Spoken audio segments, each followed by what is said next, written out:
Kirsty, sorry for cutting Kirsty off there, but we do have breaking news. Have agreed, still discussing details around this potential option to discussing, but he's an Austrian international. He is in the UK. He's due to undergo a medical. Celtic have agreed this loan deal, just a few bits to iron out, but I might as well put you on the spot. Kevin, what do we know about him? Why would he be a good signing?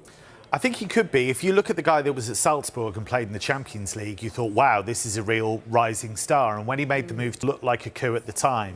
But he had an injury to start with. That made for a bit of a false start. He's had some good spells where he scored goals and you thought, now he's going to make that breakthrough. He's going to be consistent. Hasn't quite happened for him. So he's a bit of a fixer-upper in that regard, but there's potential there. OK, thank you very much. Lieber, Ben White, can you give us an update on those three? Yeah, with Miles, there is nothing serious on the scan, so it will be a matter of today have a meeting with the medical staff. We have it's too early or not, and with Willie, something similar. Martin Odegaard, if they all could provide more goals, they would be okay until the man comes in the summer, that big name signing that they fundamentally need. For Arsenal, I think it depends on just how much they want out of this season and whether or not they think they are still in with a shout of the Premier League title and where they could go in various competitions. I think, you know, there's every hope that they could still clinch the title, even though they are a few points off now after that damaging loss really to Aston Villa last weekend when it comes to the title race. But that was a very telling press conference. Clearly, Mikel Arteta understands the importance and that currently, as you say, because of form, goals aren't coming from elsewhere. See how it goes. And Ben White's still not available. Not available, but potentially. 2020, a firm favourite at the club. He's to doing that, and he is staying at the club, signing a new deal. More on this later this hour.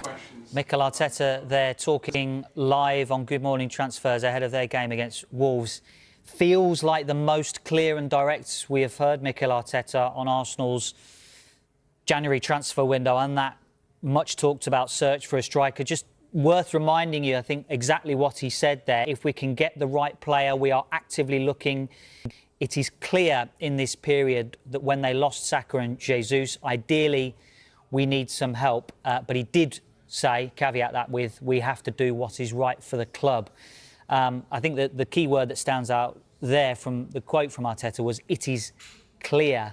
I mean, it's not just me. It feels like the most clear and direct we've heard Arteta talk about, yeah, we need this striker in. Very, very direct from Mikel Arteta, and it's been glaringly again proven that elite clubs do their loudest work in silence.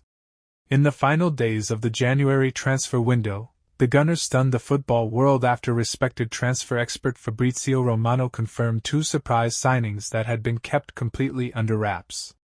While rival clubs dominated headlines with drawn-out negotiations and failed pursuits, Arsenal moved decisively behind closed doors, executing a bold and calculated strategy that exploded into public view at the perfect moment. This double swoop is more than a dramatic deadline day twist. It is a clear reflection of the club's evolving mentality under Mikel Arteta.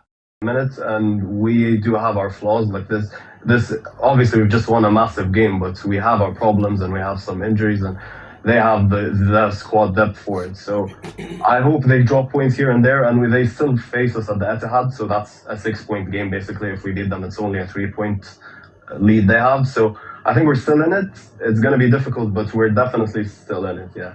Do you know what? We're going to have a look at the next 5 games we're having. I don't think Man City can start talking about squad depth when you sign Gahey and Semenya in January, OK? I don't think that's a point. But you look at the next 5 games, and they all look winnable to me. But I think you're going to have to win all 5 of those games to put pressure on Arsenal. Yeah, I think the problem is with City this season that we've been dropping points in pointless games. Like we had a comfortable lead at Spurs. We should have won that. We lost a few games earlier in the season in the same fashion. We've drew a couple games, like 3 games in a row we drew for absolutely no reason. Like we should have been winning those. So going into these 5 games, on paper we win them, but do we actually win them? I'm confident with the momentum we're going in with, but it's still like a 50-50 at this point. Like you don't know if we're going to win them or not.